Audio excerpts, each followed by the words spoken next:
Shalom sahabat Yakum, semoga saudara dalam keadaan yang sehat, baik dan diberkati oleh Tuhan. Saat ini kita hendak merenungkan sabda Tuhan. Mari kita bersama-sama berdoa. Tuhan, Sang Firman yang hidup, kiranya Engkau berkenan pada saat ini mengartikan firman-Mu yang ilahi, supaya daripadanya manusia lama kami terus diperbaharui, dan kami hidup seturut dengan kehendak-Mu. Di dalam nama Tuhan Yesus Kristus, kami menyambut firman-Mu yang kudus. Amin. Sahabat Yakum, saya akan membacakan firman Tuhan dari Yakobus pasal 1 ayat 2 sampai yang ke-6. Saudara-saudaraku, anggaplah sebagai suatu kebahagiaan apabila kamu jatuh ke dalam berbagai-bagai pencobaan. Sebab kamu tahu bahwa ujian terhadap imanmu itu menghasilkan ketekunan. Dan biarlah ketekunan itu memperoleh buah yang matang, supaya kamu menjadi sempurna dan utuh dan tak kekurangan suatu apapun. Tetapi apabila di antara kamu ada yang kekurangan hikmat, hendaklah ia memintanya kepada Allah yang memberikan kepada semua orang dengan murah hati dan dengan tidak membangkit-bangkit, maka hal itu akan diberikan kepadanya. Hendaklah ia memintanya dalam iman dan sama sekali jangan bimbang, sebab orang yang bimbang sama dengan gelombang laut yang diombang-ambingkan kian kemari oleh angin. Sahabat Yakum, beberapa tahun terakhir ini saya gemar mendaki gunung. Hal tersebut saya lakukan karena saya senang menikmati alam dari gunung dan juga saya merasa lebih sehat dan bugar. Menurut saya, mendaki gunung bukanlah soal menaklukkan gunung, tetapi diri saya sendiri. Mengapa? Karena memang gunung bukan untuk ditaklukkan. Mendaki gunung salah satu aktivitas ekstrim yang tidak bisa dilakukan dengan sembarangan atau tanpa persiapan. Nyatanya ada banyak orang yang bisa mengalami musibah, keseleo, luka-luka, tersesat, hipotermia, bahkan sampai ada yang meninggal. Kita tidak bisa mendaki gunung dengan modal nekat tanpa adanya persiapan. Karena kita tahu aktivitas atau kegiatan apa yang hendak dilakukan. Karena tidak mudah dan berat, oleh karena itu butuh persiapan.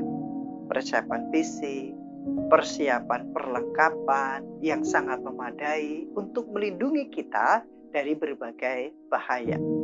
Ketika mendaki, kadang kita menghadapi berbagai situasi. Jalanan yang terjal, hewan liar dan buas, badai, udara yang sangat dingin dan juga hujan deras. Pencobaan di tengah alam bisa datang kapan saja.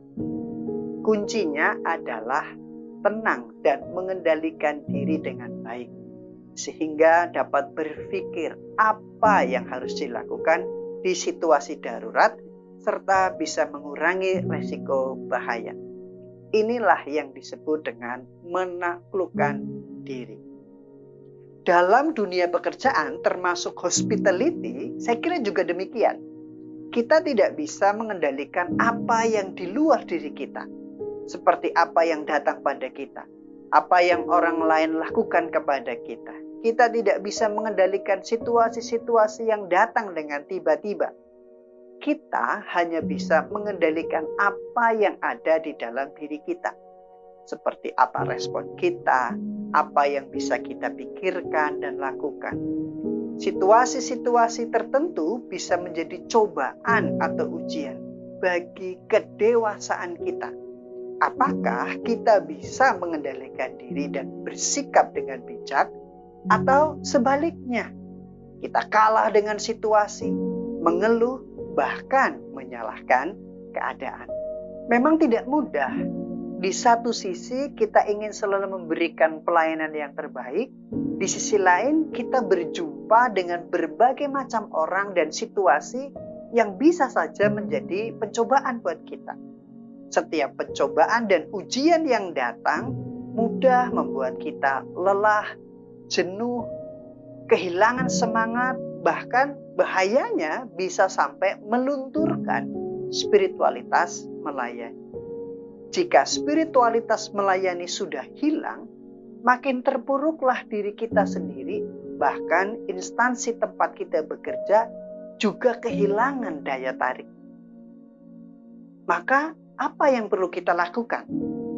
Surat Yakobus yang kita baca hari ini diperuntukkan bagi jemaat-jemaat yang tersebar di berbagai wilayah karena mereka mengalami penganiayaan sebagai orang Kristen. Kehidupan yang mereka hadapi sungguh tidak mudah, menjadi cobaan dan ujian bagi iman mereka kepada Tuhan. Di tengah situasi ini, Yakobus memberi penguatan bahwa pencobaan-pencobaan yang terjadi biarlah dianggap sebagai sebuah kebahagiaan. Kok bisa? Siapa yang bisa bahagia di tengah kesusahan? Yakobus menyampaikan, yang pertama, mengubah kesulitan menjadi sesuatu yang bermakna. Daripada mengeluh dan menyalahkan keadaan karena pencobaan-pencobaan tersebut, lebih baik digunakan menjadi sarana untuk bertekun. Kesulitan bukan untuk dihindari, tapi dihadapi. Dengan bertekun menghadapi kesulitan demi kesulitan atau pencobaan, kita menjadi pribadi yang lebih tangguh, lebih kuat dan teguh. Bahkan dalam kasus-kasus tertentu, kita menjadi lebih mahir. Yakobus menyebutnya menjadi sempurna, utuh, dan tak kekurangan suatu apapun. Kedua, ketekunan bisa terjadi dengan memiliki hikmat. Hikmat adalah pengetahuan tentang mana yang benar dan buruk, sekaligus dapat menempatkan diri serta memilih kebenaran di tengah keburukan. Jadi ini juga tentang belajar menaklukkan atau mengendalikan diri. Kita semua adalah orang-orang yang tahu akan kebenaran dan keburukan. Namun kita perlu mengendalikan pikiran, keputusan yang dibuat supaya tidak berdampak buruk. Kita perlu mengendalikan sikap dan perilaku supaya bisa berdampak baik, tidak hanya bagi diri sendiri, tapi juga bagi orang lain yang dilayani. Itulah kita berhikmat. Ketiga, dari mana hikmat itu? Ketika kita mau bersandar pada Allah. Yakobus mengatakan, tetapi apabila di antara kamu ada yang kekurangan hikmat, hendaklah ia memintanya kepada Allah. Allah adalah sumber hikmat kita. Dengan hikmat dari Allah, kita dimampukan mengendalikan diri, menemukan jalan keluar, dan memberikan pelayanan yang terbaik dari diri kita. Sahabat Yakub, tujuan kita bersama adalah memberikan pelayanan yang unggul.